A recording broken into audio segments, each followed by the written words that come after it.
Not all of Al-Nur's family made it out.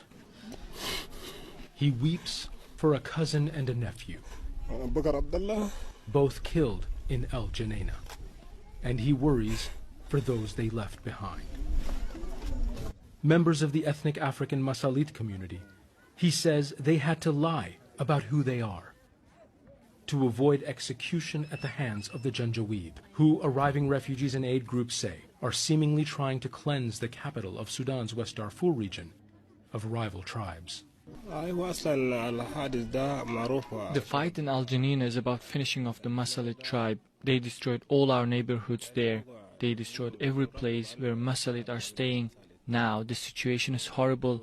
Every morning you wake up, you hear about someone having been killed. He bears the marks of beatings he endured at a checkpoint as his children were forced to watch. Even his pregnant wife, due any day now, was not spared beatings. A lot of people from our family have died. We don't know who is left because there is no network. We can't speak to each other. El Geneina is beginning to slowly empty out, slowly trickle out into Adre. There are about 2 or 3 of these kinds of impromptu makeshift camps around the town, and those lucky enough to make it out of the besieged capital of West Darfur are coming to places like this. They are setting up tents with plastic tarps, with bits of cloth, with tree branches and twigs, and they are here exposed to the elements, waiting for any kind of help to arrive. Even in these conditions, precious moments of levity offer a peek into the resilience of people forced to endure what some are beginning to describe as yet another genocide in Darfur. But reality snaps back quickly. Children, the most vulnerable, are suffering most. Fatima says her son was perfectly healthy 5 months ago. Now, clearly in need of serious medical attention. He could not get in El Geneina that he will not get in a refugee camp. So they must wait. And hope, they say, for the world to wake up to a war within a war. Zain Basravi, Al Jazeera, Adre, Eastern Chad.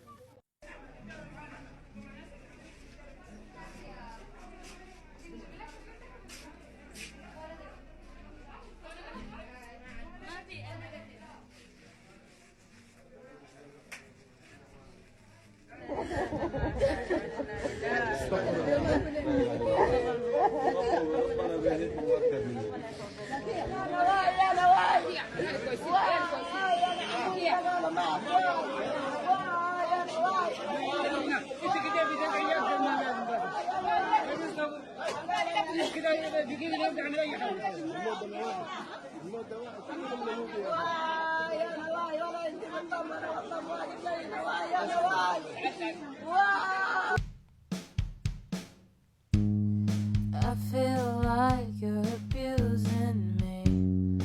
All of those lies get into my head. Lo and behold, you were using me.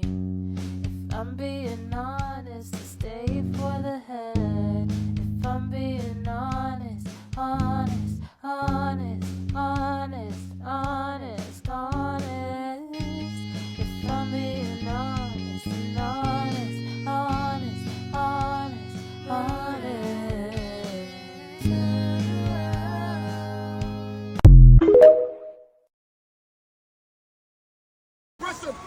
We will resist this oppressor's rule. We will uphold that the Constitution and our national anthem uphold us as citizens. Enough is enough. Enough is enough. The political elites of this country know what we deserve as a people. When it is time for them to come to us for power, you hear the words they say.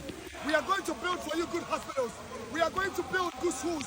We are going to build an opportunity for you young investors to get into businesses. And when they get the opportunity, what do? Nothing. They enslave us and make sure they better their own futures for the children of their children. Their yet unborn generation is what they prepare the future for. What of Ghana? Look at how we've made this country. Look at Ghana now. Look at Ghana now. As bad as it looks, we can make it better. we can fix it.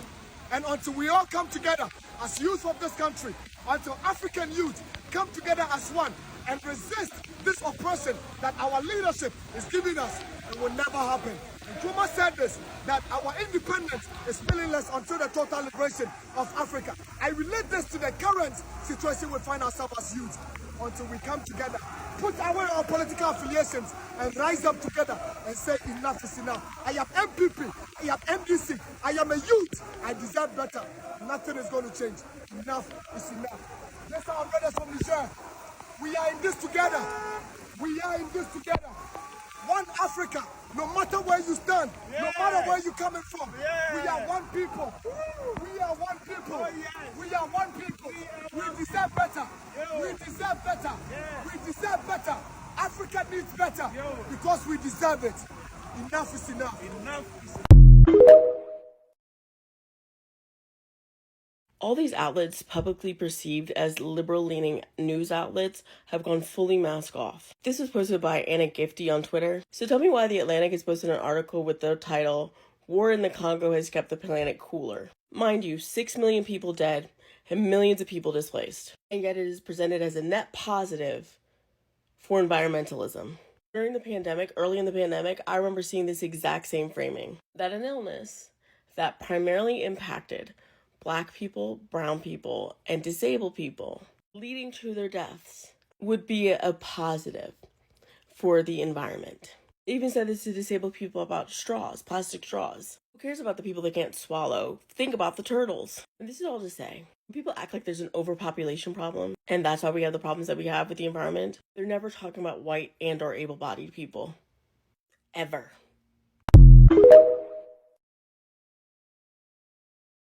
Let's address this question. This is an excellent question. I've been teaching about the Congo conflict minerals specifically since 2012. So it's been over 10 years I've been teaching about it. And it's not black and white, because the black and white situation, you have one side that's right, one side that's wrong. And the Congo is very mixed. There's a lot of wrong sides, and there's only the people, the Congolese, that are oppressed. So who's impacting the Congolese people? First, you have the Congolese government. You have the Congolese militias and rebels that are putting the Congolese people in harm's way. See, Rwanda and Uganda are also responsible. They can feel this, but they're paying Congolese people to kill Congolese people. They're paying Congolese people to force Congolese children and women into the mines. Okay, so then we say, well, this is for the conflict mineral. This is for cobalt, right? Well, it's the rebel groups are trying to control the mines. The mines, they start up legit. These are legit mines that are hijacked by the Congolese militias, Congolese rebel groups. These are Congolese people that are doing that to their mines in their country and hurting their own people, because of countries like Rwanda and Uganda that fuel it, but also because countries like China that own 15 out of the 19 mines.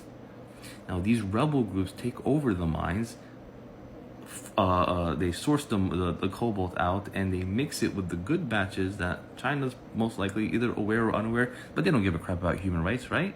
I can't call Beijing and say, hey, you gotta fix this. They don't give a crap. So a lot of Western countries have been proactive, because the Congo's issue it's not new. It's been happening for over almost 30 years now. And the countries like the US have pretty much reduced their reliance on the Congo, but at the pace we're going with renewable energy, we're gonna have to revert back to relying on the Congo. But the majority, over 60% of the cobalt they get, is not from the Congo. I'm not saying the other 40% are. I just know that 60% comes from like 6 specific countries, or 5 specific countries: Norway, Finland, Canada, Australia, and Japan. But the refineries there, like I said in the other video, are run and operated by China. So if you want to address the cobalt issues and the conflict mineral issues, we have to address China, because China is the one that is like trying to extract the resources. But at the same time, there's these militias that are running wild, and the Congolese government doesn't have the authority, the power, or the military might to subdue them. Unless then the Congo, if they do have that military might, goes to war with Uganda and Rwanda, because they're the ones that are fueling this. It's a proxy war pretty much for these two countries. So there's very little the US can do besides reestablish a government, do to the Congo what they want to do with Haiti, and we've seen what that mess looks like. So I would not want the Congo to end up like Haiti. I mean, right now it's far worse than Haiti. You might ask yourself, can it be any worse? I don't know. We don't know. We don't know what U.S. intervention in the Congo would look like.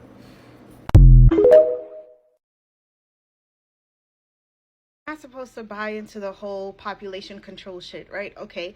But somehow the U.S. can tell Congo that Congo can only grow enough food to export. They can't feed their own people with the food that they grow in their own country on their own land. They can only grow food to export. And they have to buy the seeds from America. And not only does America do that with Congo, they do that with other countries in Africa. They did that with Haiti. They're trying it in other Caribbean countries.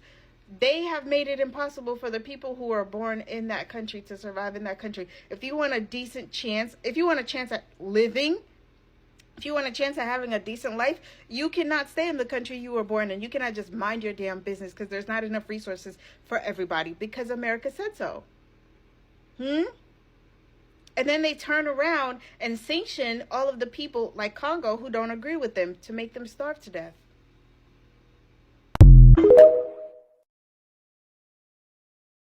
In a previous video, I talked about how there is an ethnic cleansing, genocide, and humanitarian crisis going on in Tigray. So in this video, I'm going to talk about things that you can do to help. So first and foremost, omnatigray.org is going to be your best friend. This site gives you all the information on what is happening in Tigray and how you can help. Now, if you click on the drop-down menu, which is the 3 lines on the right side, it's going to give you an about, what's happening in Tigray, and then demands. I would encourage you to read through all of these yourself. And then if you scroll down some more, it's going to give you a resource center. You're going to want to click on how to get involved. And I'm not going to go over everything that it says that you can do because there is a lot, and I really encourage you to look for yourself. But it gives you things that you can do as an individual.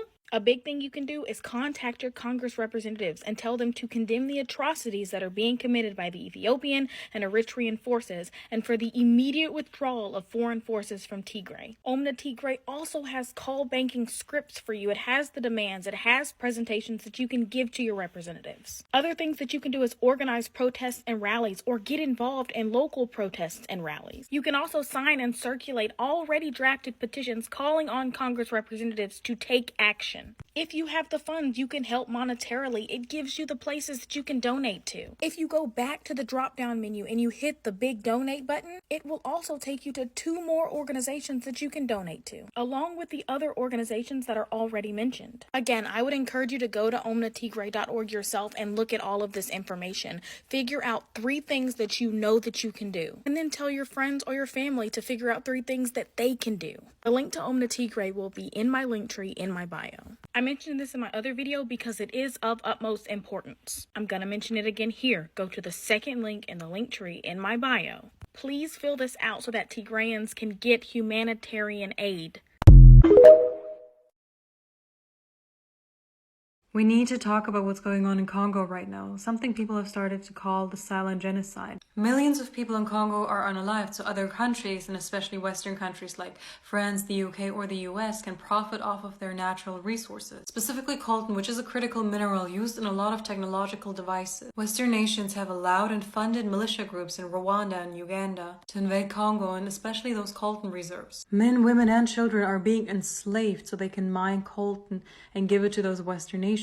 Which can be super dangerous, by the way, because they're not properly trained to do so. They don't have the equipment that is needed to do this safely. It is estimated that almost 50 women an hour are SA'd. And that in total there have been around 6 million victims, half of which have been children. Congolese people being exploited for coltan has been an ongoing issue for years now. And here and there you will see a small article about what is going on, but then it's already dismissed again. Even now the story has only been picked up again because of activists who have been putting in the work to make sure people know about this, not because of Western media outlets. They're definitely not going to talk about it. They're too busy supporting the ethnic cleansing of another group of people they have helped to oppress for over 70+ years. And this is exactly what I mean, because if you Google it, you will see, small media outlets talking about it here and there, mentioning that it's exploitation, that people are suffering. But there isn't an in-depth expose by a big media outlet. This one is actually funny to me, why it's hard for Congo's coltan miners to abide by the law. Maybe because a lot of them are enslaved and there is no law protecting them?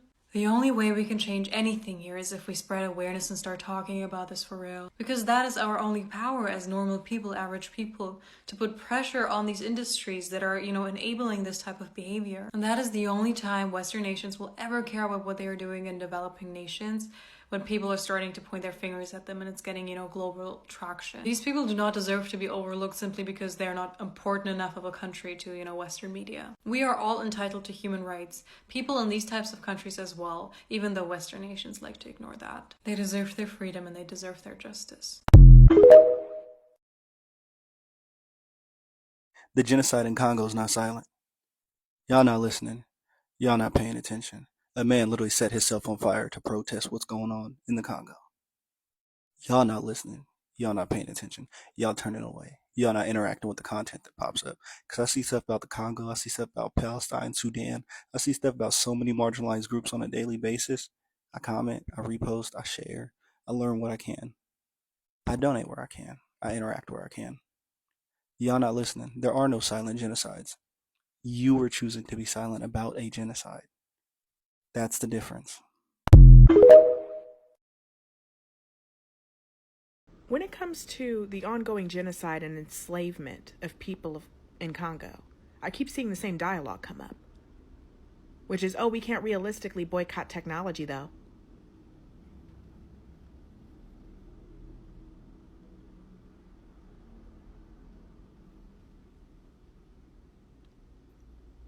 Trash.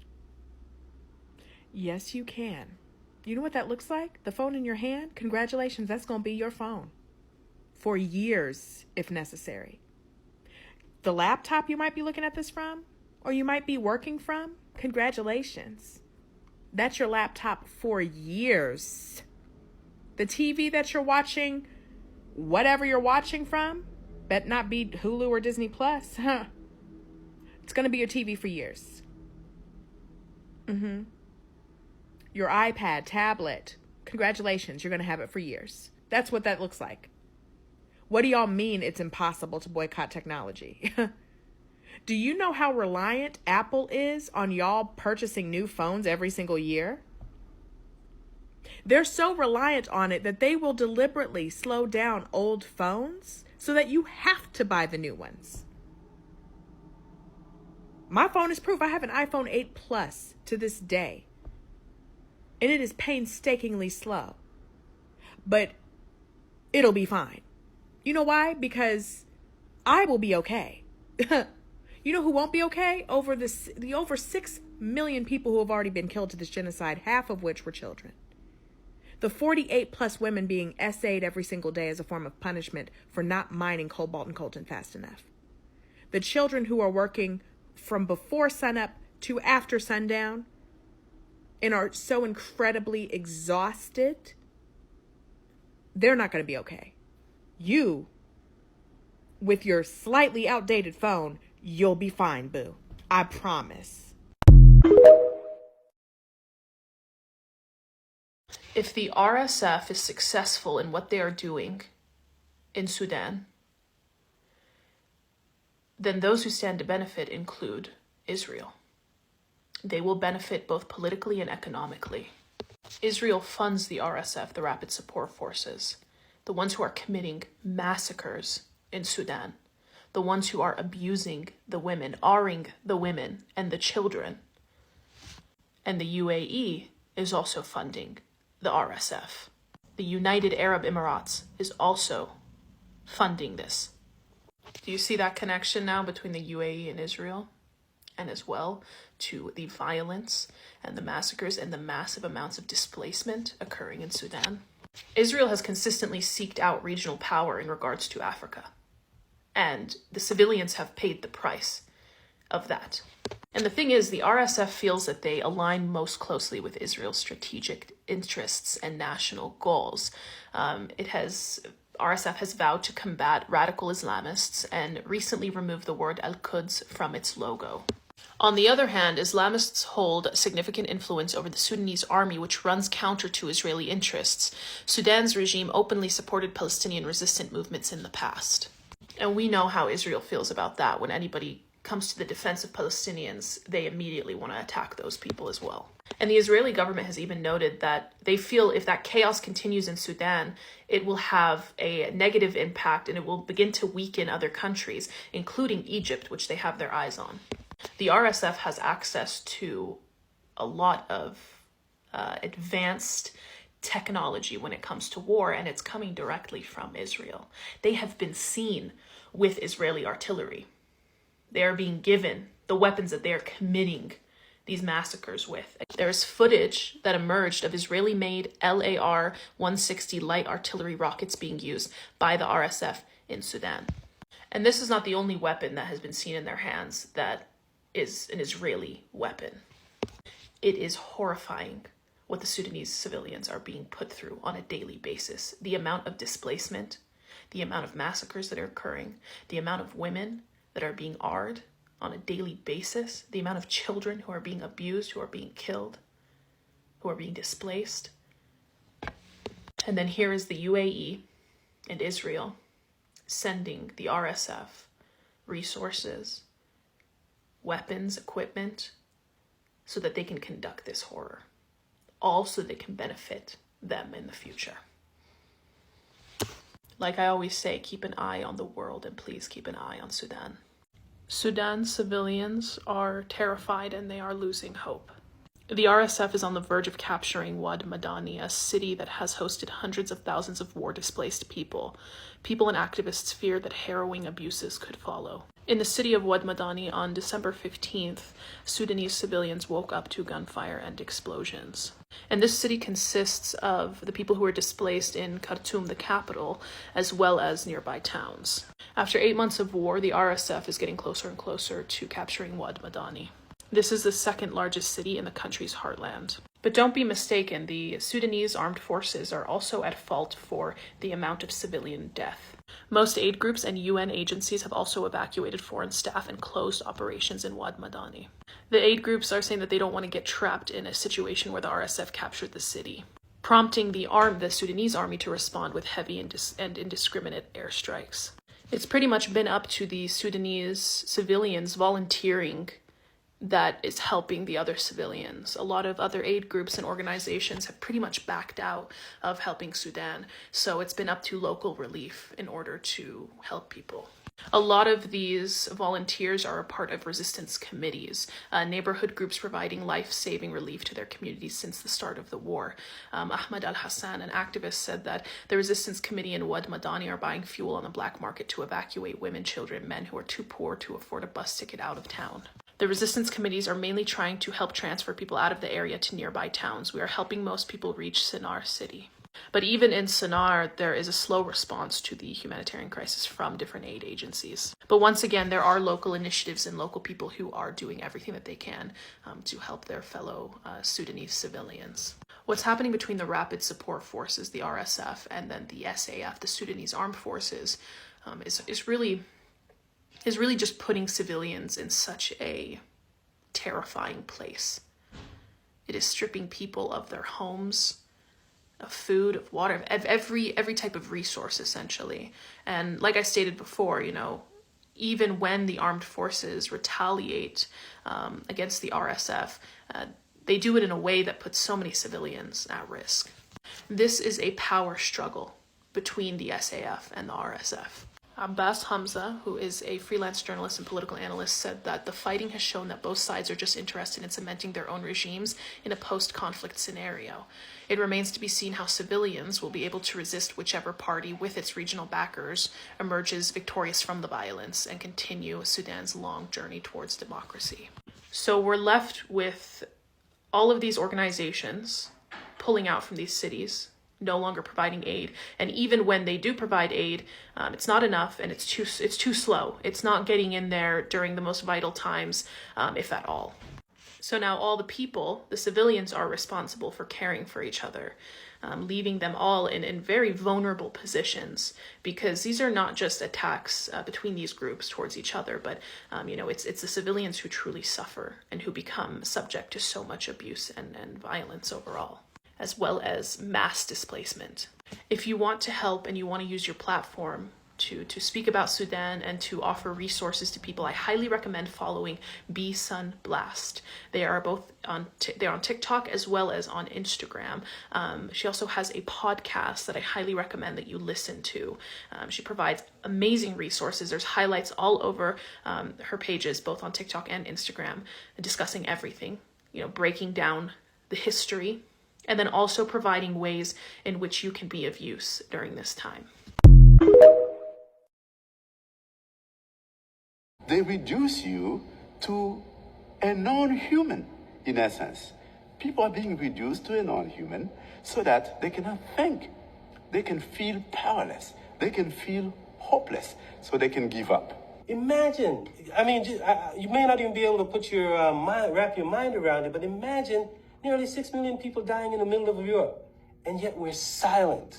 Millions of Congolese people have lost their life as a result of the crises that we've been discussing, and it has warranted almost no sustained and enterprising reporting from the media of the world.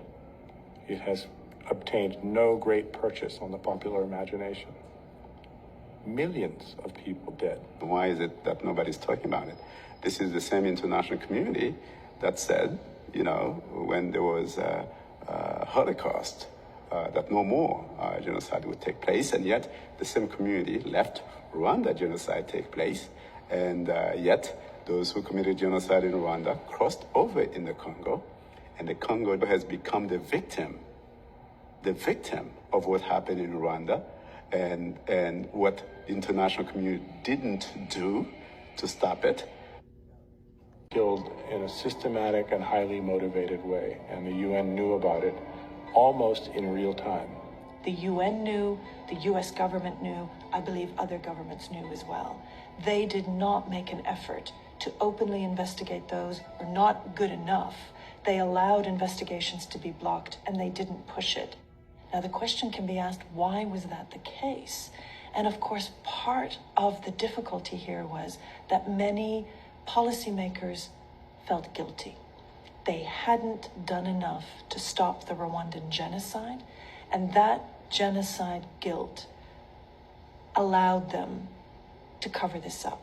That guilt manifested in the Clinton era in an extremely pro-Rwanda policy, which essentially allowed the new government in Rwanda to do whatever they wanted, both within their country and within Congo, with impunity. With the leaders of the United States and the United Nations looking the other way, Kagame proceeded with a full-scale invasion of Congo with his Ugandan ally, Yoweri Museveni. So the question is, what role did the U.S. play in this? And it was a pretty direct supporting role. I happened to go to Rwanda just before this invasion took place. And, major shipments of weapons were coming in at night to support the Rwandan army. We had placed people in the country who were training Rwandan army troops. And in short, we were supporting the invasion. The United States, what they decided to do in the final analysis was to support an invasion of the Congo.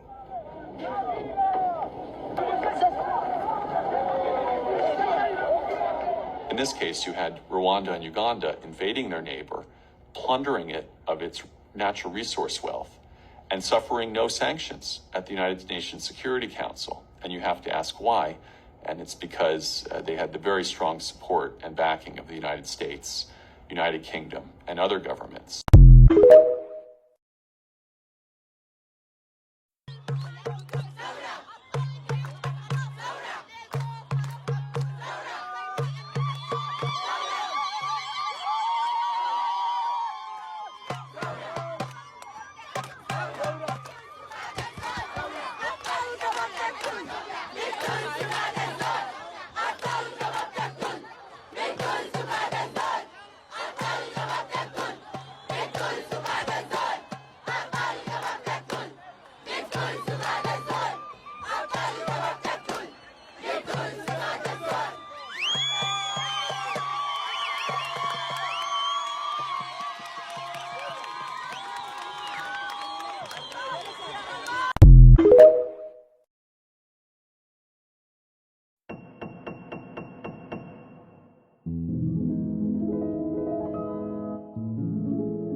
Congo is like a nightmare in heaven. My people have been killing chickens. The CIA assassinated your first popular leader, Mr. Lumumba. People of Congo never stood a chance. With children polluted, everyone there is being slowly poisoned to death by cobalt mining operations. That's the truth that the stakeholders at the top of the chain don't want us to know, but that's the truth. Because my people are suffering. In this great future, you can't forget your past. So dry your tears, I said. And women are still being raped.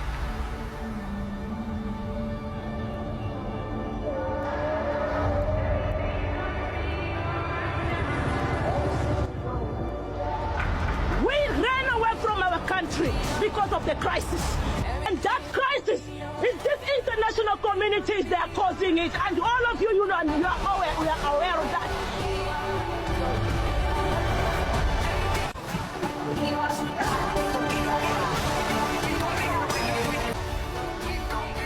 Wakanda is Congo.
Hello friends, we are here in displaced camp in Kanyaruchinya with these beautiful people, and we have come to visit. It's early in the morning, it's around 7 o'clock now, and I just have come to really be with my brothers and sisters and you know, show them some love.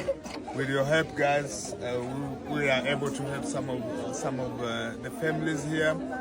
And as you can see, the situation is still very devastating, and I can only just be here with sadness and know that these people, some of them are sleeping in a very bad condition, others have no food. You can see all these kids, some of them are malnourished, and it's really, it touches my heart. It breaks my heart to see kids suffering like this, our people suffering like this. And I call upon all of us again, as we are here. I know a lot of you have contributed to us helping our people in the displaced camp, but I want to give you another call. Please come to our help, you know, in order to help our people, and let's speak up for peace as well, because without peace, I don't think we can be able to get these people going. And more people are still coming in this camp. So we love you guys, and our brothers also love you, and yeah, thank you very much for watching.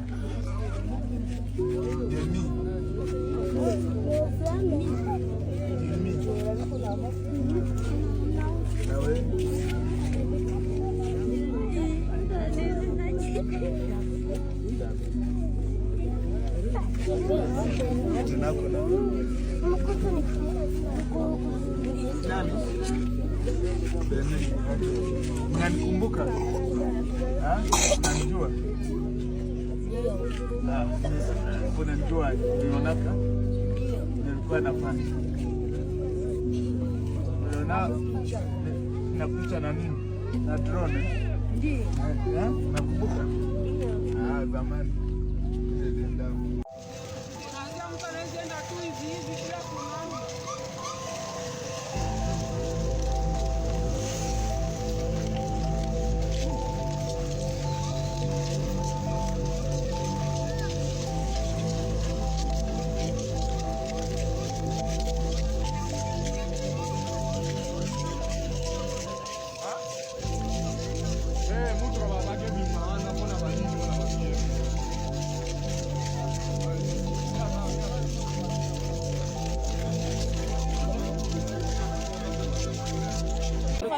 So, guys, we are still here in Kanyarichina. This is Espoir. In English is Hope. She was born here in the camp. And there are a lot of children like this here that were born in this camp. And it's very, very hard to see the situation of these children, to see the situation they're going through. The help is not reaching the people here, but we have hope that God is going to bless them. And this child, meaning Hope, I'm praying that she will grow into a beautiful one, and God will raise her and give her the dreams of her life. So guys, you see the situation, and let's help our people. Let's help these children grow into children that can help our country. This is Hope, such a beautiful, beautiful child. Hello friends, pappyorion here again. You guys, you don't know how excited, how happy I am. This gives me a lot of joy to know that at least some of my people are going to receive the shelters in a few days. So you can see that the process is almost completed. We're going to put some windows in there. We're going to put throw sand on the ground, and we divide the room. And so I don't know how to say. I'm overwhelmed. I'm short of words. But all I can say, I'm really, really grateful for the community. You guys here in TikTok, you are just pouring, you're supporting. A lot of you have donated, and I can say your donation is not going in vain. You know, the situation here in Congo is still really, really difficult. Let me give you one story. Yesterday we were in a camp down there, the main camp where the people are in. And as we got there, we stopped in our car, we heard some shooting. And they were shooting, and just we were going on the ground. And the kids, they were just laughing at us because we asked, why you're not going to safety? They say, no, we are used to it. This is happening every day. And we were just like, man, this is not supposed to be a norm. And so, but above all of this that is happening, you guys are coming to help. You guys are helping the way you can, and this is such an amazing thing. And our prayer is, one of the girls told us yesterday, please speak for us. You know, tell your leaders to tell the rebels, to tell our government to stop the killing. You know, tell those companies that are sponsoring rebels to stop this, because we are dying because of your cell phone. We are dying because of your electric car. We are dying because each one of you want a piece of Congo. And so you guys here, each one of you, you've been commenting, you have been sending a message, free Congo, and I want this to continue. I can see the momentum is going down a bit, but let's continue doing this. Let's until Congo is free. You know, and I want to tell my African brothers and sisters, Africa will not be free until Congo is free, because this is the heart of Africa, and without the freedom in Congo, we're all gonna remain slaves. So I thank you guys for your support, and again, the reminder, people are still in dire need. They don't have food, it's still raining here. We're only building a few shelters here, but we want to build more. So guys, continue donating, and yeah, this is amazing. Thank you very much. God bless.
Congo has the agricultural capacity to feed the entire African continent.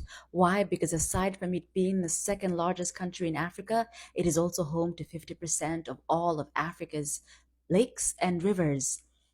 If you've seen pictures of Congo untouched, of Congo's land untouched, unspoiled by mining activity, you know that this is some of the most beautiful, fertile land there is. So why then in the same country are there 25 million people at risk of starvation? Congo faces the largest hunger crisis on the planet, with 25 million people at the risk of starvation.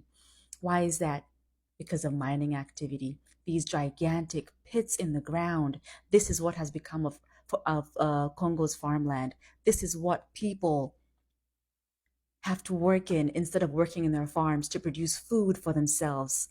This is a man-made famine. This is a man-made hunger crisis. And in the meantime, the oppressors are all the same. Tesla deal could make US blacklisted Israeli billionaire richer. We've seen the barbarity of these people. You know why 25 million people in Congo are facing a hunger crisis right now? So that people can have cars that drive themselves and wear $30 million on a necklace. This is who they are. Let's believe them and we're better than them. No effort is too small. Go to freecongo.org.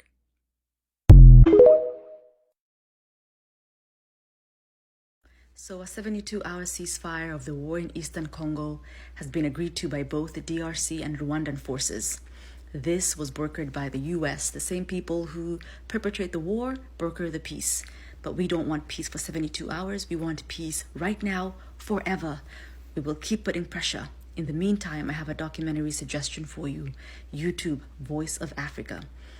The war is not silent. The victims have been silenced. What you see on the thumbnail is a displacement camp in North Kivu province. Its capital is Goma, extremely mineral-rich province.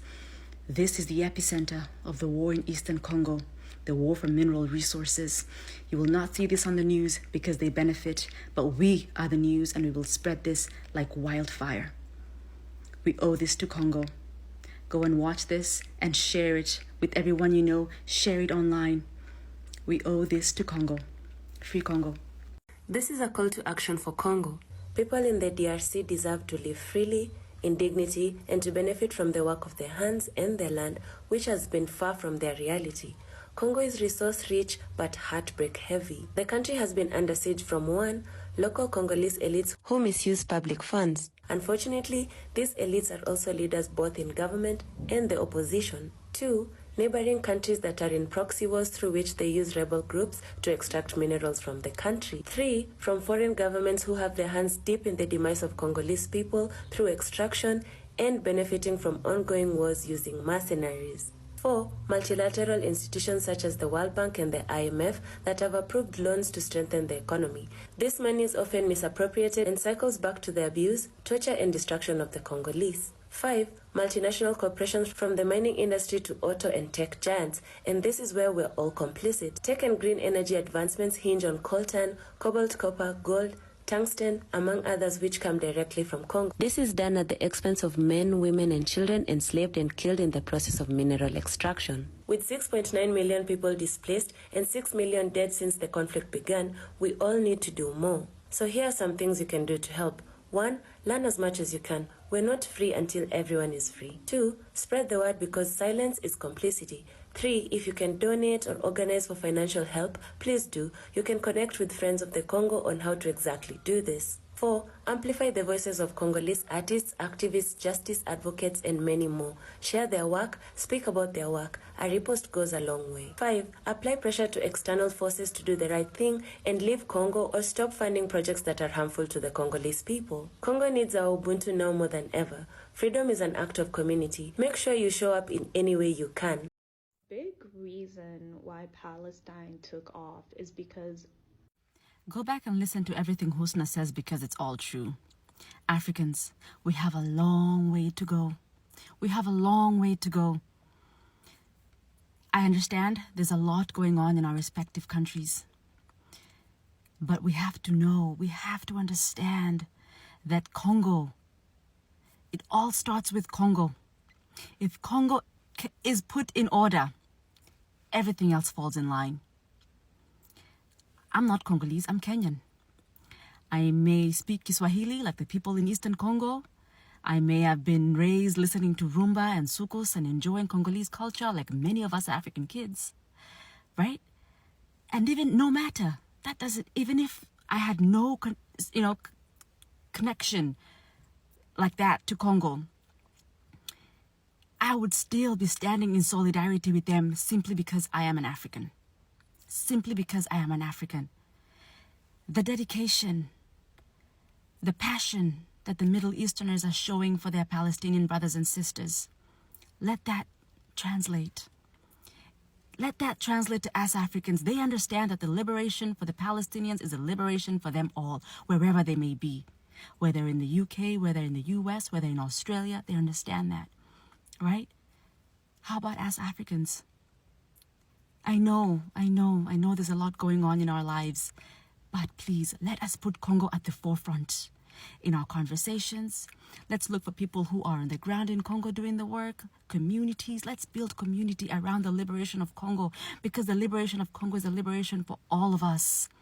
If you understood the economic and spiritual warfare that is being waged against Congo and Africa as a whole right now, the forces that are in Congo attacking its people and its soil, attacking its sovereignty, is attacking all of us as Africans, and we have to understand that.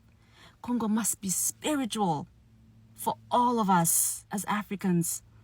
Hear me and hear me well. Congo means so much. If you don't know enough, you can learn. But the simple fact that Congo is at the heart of our continent, that alone should move your blood, even if you knew nothing else about Congo. Guys, let's do better, please. Let's post, repost, share, talk. Make our skits around Congo. Make our music around Congo. We're so creative. We're so amazing. We can do this. I believe in us. Free Congo. The war in Congo is not a tribal war.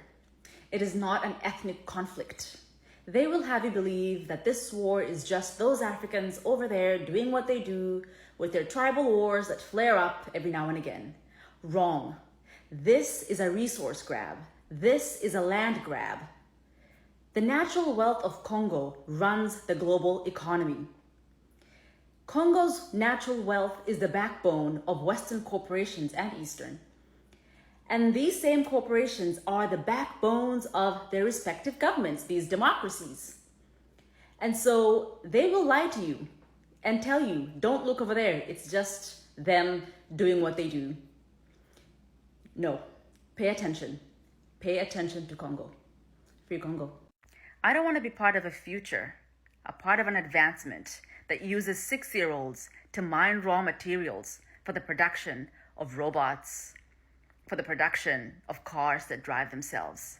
I don't want to be a part of that future that uses war as a business opportunity, of that future that uses the land, the farmland belonging to 6 million people, displaces them and uses their home as a sacrifice for the extraction of raw materials to advance this technology. If you work in tech and you stand with Congo, make it known that you don't want to be a part of this advancement. If you use tech on a day-to-day, make it known that you don't want to be a part of this advancement, of this future, of this technology. They can keep it. Free Congo. An army of children are at the heart of the mining production. Wearing no shoes and in the most wretched conditions, Dorsan is ordered to retrieve the sack he's forgotten. There's an urgency now. The rains make this dangerous work even more risky, and Dorsan's told in no uncertain terms he risks a beating if he messes up again. Dorsan, with Richard beside him, have worked all day. They're 8 and 11 years old. Even this punishing work doesn't guarantee enough for food. Dorsan hasn't eaten for 2 days now. This is what helpless looks like, and he's one of the children making millions for multinational corporations in America and China whilst they suffer in squalor. For this, they'll get maybe 8 British pence a day. What is happening in Sudan?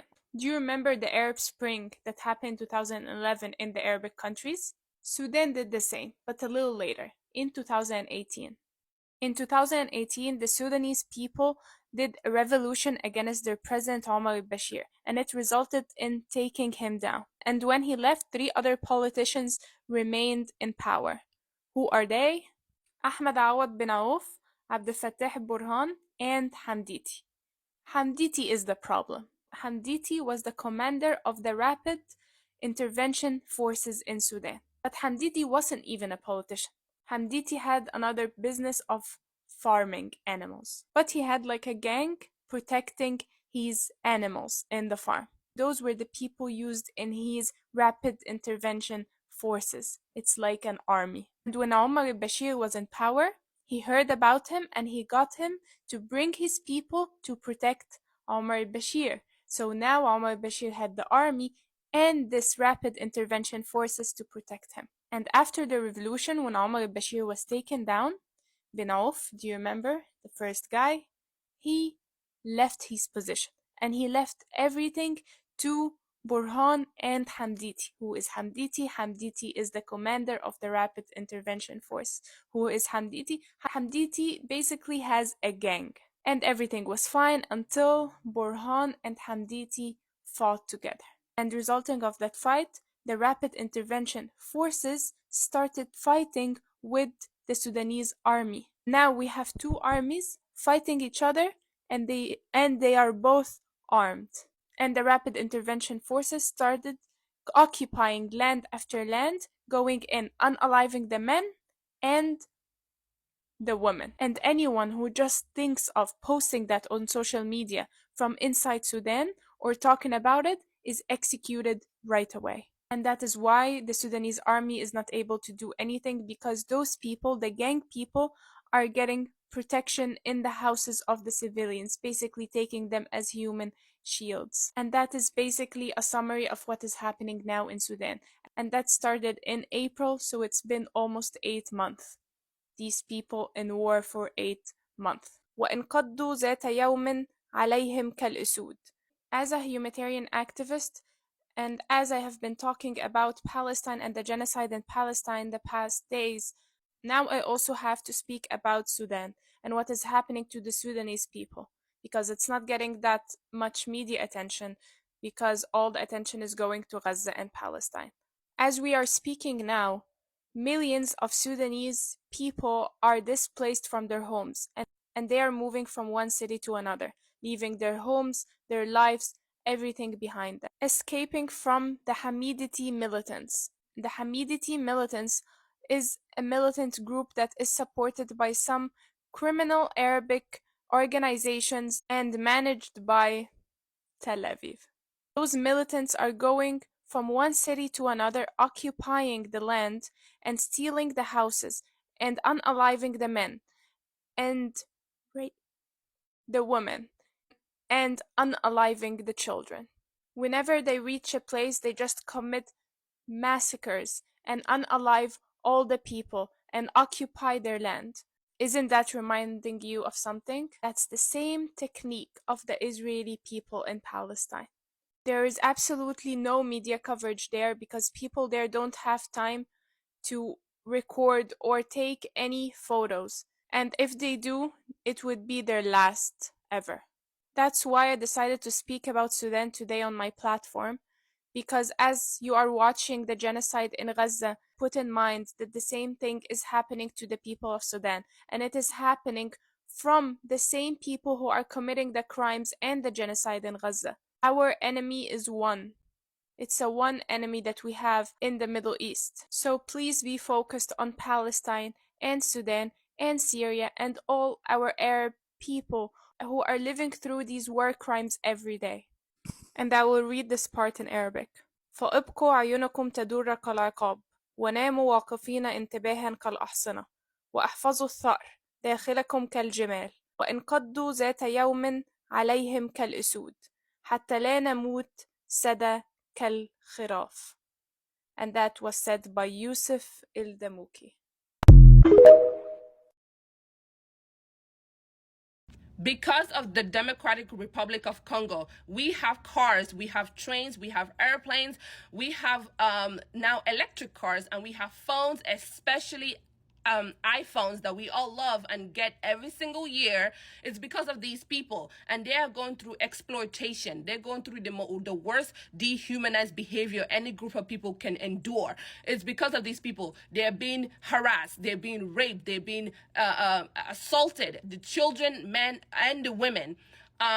Children as age as 4 years old are helping to mine because they need to survive. They need to eat, and they're being paid pennies to mine this.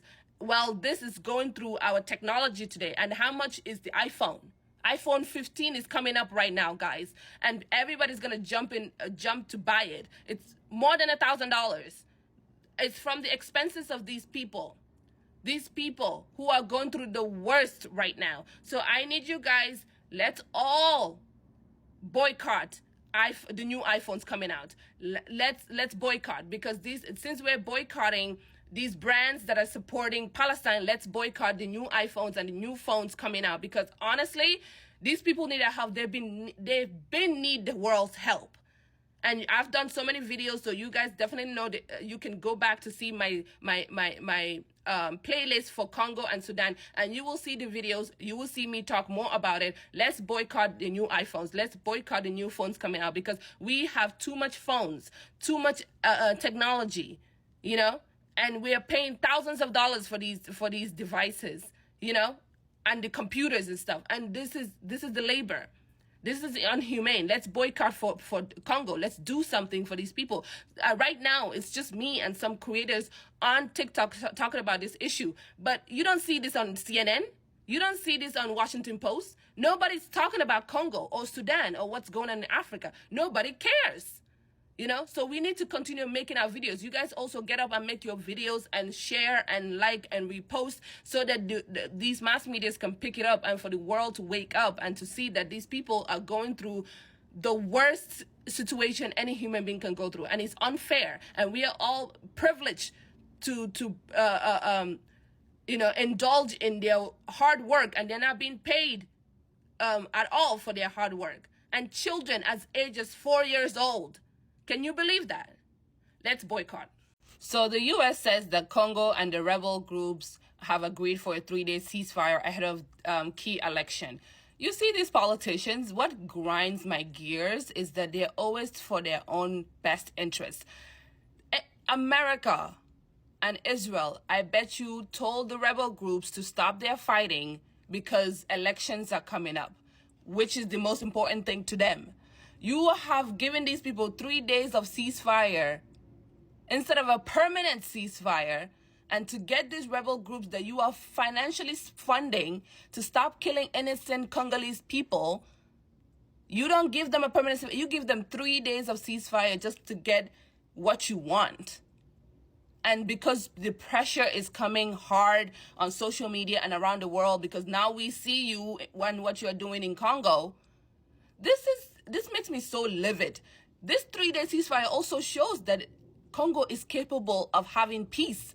America is capable of leaving these people alone, and Israel backing away from the Congolese natural resources and all of that, and leaving these people alone so there can be peace back into their land. They can finally own their own resources instead of it being stolen and taken. America and Israel funds these rebel groups. And the fact that they have the power to tell them, okay, let's back up for 3 days, and then, you know, because elections are coming, instead of backing up forever. These people have been fighting for decades, okay? And as more than 120 armed groups fight for control of natural resources or to defend their communities. Like, this is crazy to me. The fact that the U.S. and Israel have so much power in Congo, in Palestine, in Sudan, and all these other places that they're causing, like, exploitation and genocide in, it's honestly so aggravating. Because they can literally, this shows that they can literally be like, okay, let's stop fighting. Rebel groups, you need to back up. No more money for you guys. Let these people have peace. The civilians don't deserve this. They can easily do that. But they refuse to. for money, power, and greed, stealing natural resources from these countries. And oh my God, no, it's honestly, imagine Palestine, they give them 4 days ceasefire. Congo, they give them 3 days ceasefire. You are killing innocent civilians, innocent people. I cannot wait for the downfall of these colonizers. I cannot wait for their downfall. African countries are slowly but surely decolonizing themselves from colonial powers, and we are here for it, okay? Because Burkina Faso abandons French as its official language. They're replacing French with their national language as their official language, okay? Because we all know when the colonizers came to tear up Africa, each of them have made their language as our official languages, right? And Burkina is not here for it. They presented a bill to throw French out of the way, period. Among the major innovations of this new text is the establishment of national languages as official languages in place of French, which becomes the working language. Earlier this year, Mali, governed like Burkina by the military and which also maintains terrible relations with France, had modified its constitution by referendum and reserved the same fate of the for the French. Period. Okay? They got all of us speaking French, English, all these languages as our main languages in our own countries, when Africa has plethora of amazing languages. Okay? They got all of us here colonized. Not anymore. You go Burkina Faso. Like, this Sahel countries are setting an example of how all the African countries need to come together and become your brother's keepers, okay? Stand together. Because how dare they come, they colonize you, they took your natural resources, they unalived your people, they exploit your people, and then they push down their languages on our throats to speak it by force. And we have to make that our main language too.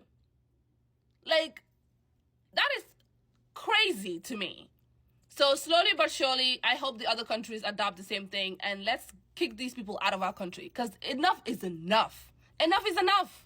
The conflict in Sudan is getting more and more deadly by the day. It's been 8 months. 8 months of civilians being unalived, being chased out of town upon town.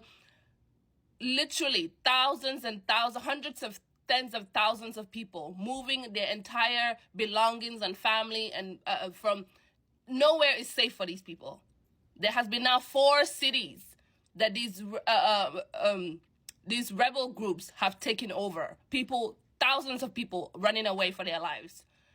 And right now they have also captured another city where these people are seeking refuge in, where they have paramedicals, aid and all of that. They can't even breathe without these people attacking them and finding them wherever they are. Wad Madani, south of the war-torn capital of Khartoum, had been an area of relative security for the past 8 months of fighting, and was one of the few havens for humanitarian operations in the war-ravaged nation. A spokeswoman for the UN humanitarian affairs says the situation is a nightmare. More than 800,000 people have fled the city in the past 4 days. Like, these people don't have peace. These people cannot even breathe. They have been, literally 6 months ago, we've been talking about what's happening in Sudan and how they are running for their life from this town to this town, and it's still continuing, and nothing is being done to end this type of massacre. What is going on? The rival forces were able to infiltrate the city because the Sudanese military, they withdrew from the city the day before. And now there's an investigation that is underway to find the circumstances of why the forces, the military forces, were withdrawn. This looks like an inside job to me. Why were they not there to protect the people? And now these people have nowhere to go. They're all fleeing. 300,000 people. That's a lot of people. And there has originally been 700,000 people living in that city. And all of them are trying to flee from the city because it's not safe anymore. The main reason why this is continuing in Sudan for the past 8 months is because the international attention is not focused on Sudan, okay? It's mostly on Gaza, as it should, because Gaza, the people of Palestine needs us. But most of the time, it's also focused on Ukraine. How many billions of dollars have America and the world given to Ukraine when Sudan, Congo, Haiti, all these other places need our help? So we have to do the due diligence to talk about Sudan, because it's been 8 months of civilians going through it. This has to end. We need to apply pressure, just like we're applying pressure for Gaza and for Congo as well, even though Congo is still going through it. But remember, they gave Congo a 3-day pause. It's nothing, but it's something. And we need to also apply pressure for Sudan, because this is crazy. Have you heard about what's happening in the Democratic Republic of the Congo? Well, millions of people are in serious crisis, and according to advocacy groups and refugee agencies, the world isn't paying attention. Here's a quick recap of what's going down in the DRC. According to Human Rights Watch, rebels in eastern DRC have been committing mass killings, sexual assaults, and other war crimes. According to the advocacy group, rebels in eastern DRC have rained down on populated areas, damaging infrastructure, and killing and injuring civilians. In fact, fighting between the DRC's National Army and the rebel group has displaced too many people to count. The UN Refugee Agency says the DRC is the most complex and long-standing humanitarian crisis in Africa and is home to the 4th largest group of internationally displaced people in the world. Over 5 million people are displaced today, and more than 1 million Congolese have sought asylum, mostly within Africa. Innocent civilians have been forced to flee their homes with little hope of ever returning. And keep in mind, the DRC isn't just home to its born citizens. In fact, 500,000 refugees from neighboring countries call the nation home, 3/4 of whom live outside refugee camps and settlements today. And to make things worse, while all of this is happening, disease outbreaks and natural disasters are wreaking havoc on the people. Oh, and we can't forget that buried beneath the surface of African nations is wealth beyond comparison, making its mining industry one of the most important in the world. Africa is a major producer of gold, diamond, cobalt, coal, copper, and so much more. And Congo has never been the exception, as it is one of the major mining countries on the continent.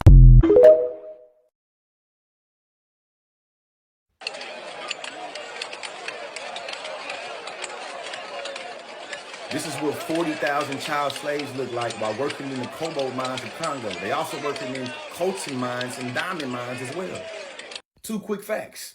According to the global data, the Democratic Republic of Congo is the world's 4th largest producer of diamonds in 2022.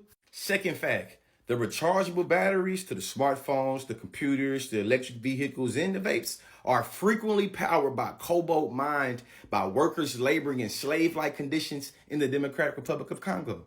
A lot of folks assume that if they lived back in the plantation times of America, they wouldn't be complicit of the plantation, but just like so many people was consuming tea and sugar and wearing their cotton out of luxury and comfort, a lot of us that use these old devices are also complicit in the modern day slavery happening in the Congo. In this next clip I'm finna play, watch the subtitles of what this Congolese woman is telling you and putting it into context.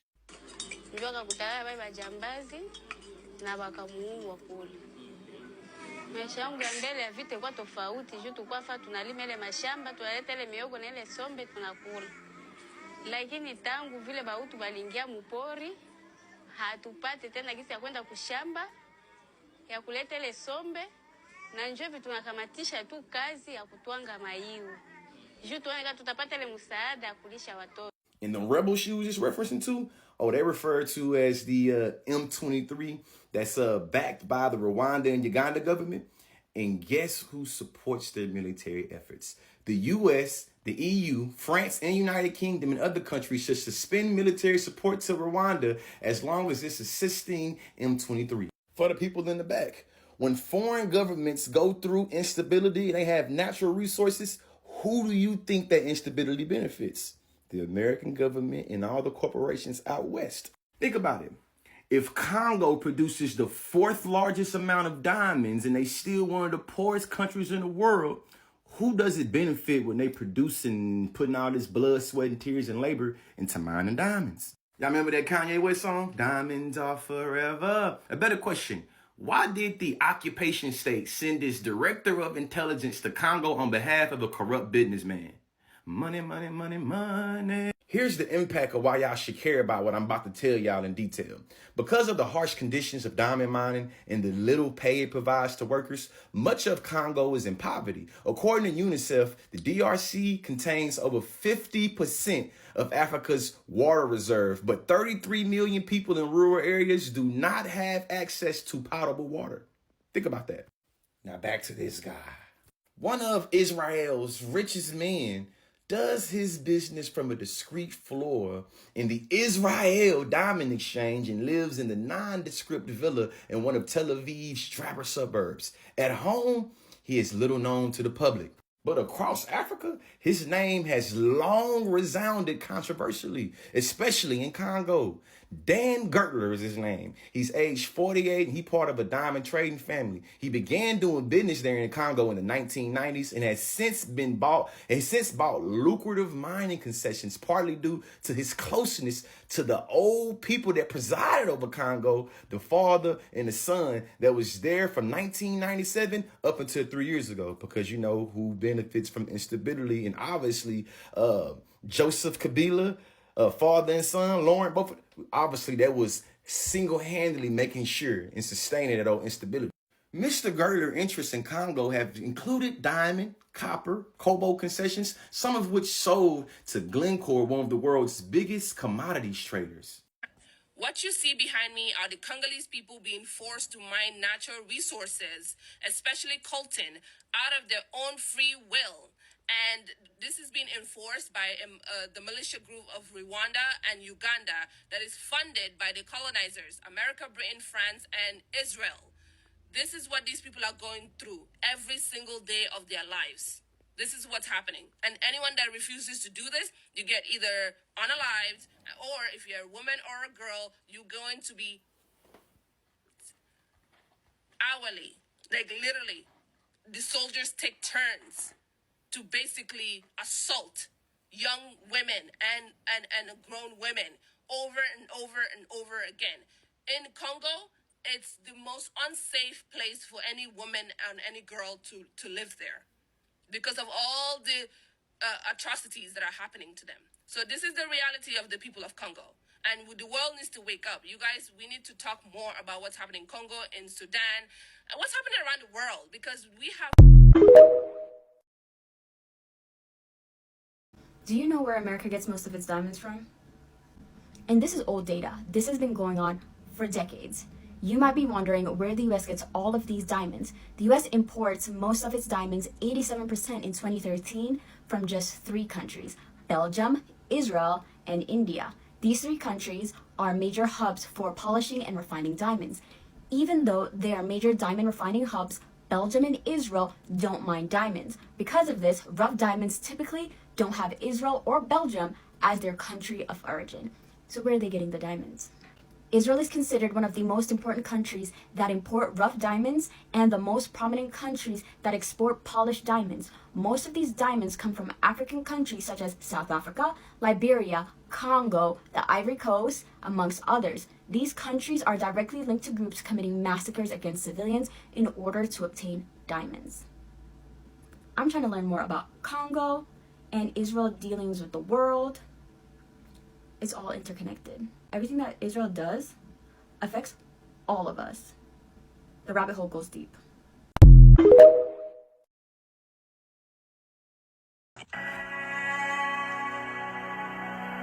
Congo is one of the worst places in the world to be a woman or a girl.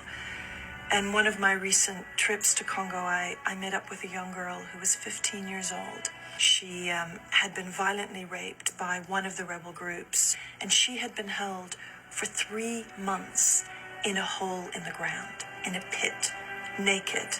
And every day, another combatant would come and rape her. She was only 15. She realized at one stage that she had fallen pregnant. And then they killed her best friend who was in the pit with her. There were 2 of them. And she had to stay in that pit with the body for 6 weeks, unable to climb out of the pit, knowing that she was pregnant and still being raped day in, day out.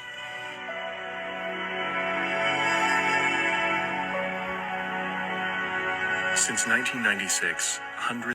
All I want to say is pray. At this point, pray for the world. And to people that think that they're not doing much just by reposting videos, this is what you were doing. You were educating people. Because I was not aware of what was going on in Congo until today when I opened my Instagram. It's getting to a point where I'm even afraid to open my Instagram because it's so overwhelming. Because right now the world is a mess. This is a massive trigger warning because what I'm about to tell you is incredibly traumatic. Something that's been more and more reported on recently. Honestly, every time I read about it, I want to burst into tears, is the way that sexual violence and rape is being used in Sudan. The rapid support forces, the militia, typically Arab tribes, are using rape to try to destroy the souls of the women, typically from non-Arab tribes like Masalit and so on. Reuters has put out this special report on the use of rape in the war in Sudan. I want you to read it, but I'm preparing you for the fact that it will probably make you cry. لكن ما لقيت زول أنقذني كنت براي ويا هو حصل ما حصل.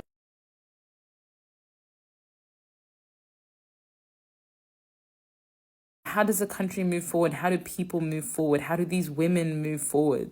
Please, if you have capacity, bear witness to the stories, especially for other Sudanese folk. Like, we cannot talk about the idea of one Sudan and a united Sudan and a free Sudan if we are not advocating for the safety of women. I'm going to link to the article below so you can read the whole piece. And also, I recommend that you check out the Darfur Women Action Group where you can donate to them directly. It's so important that we do all that we can to support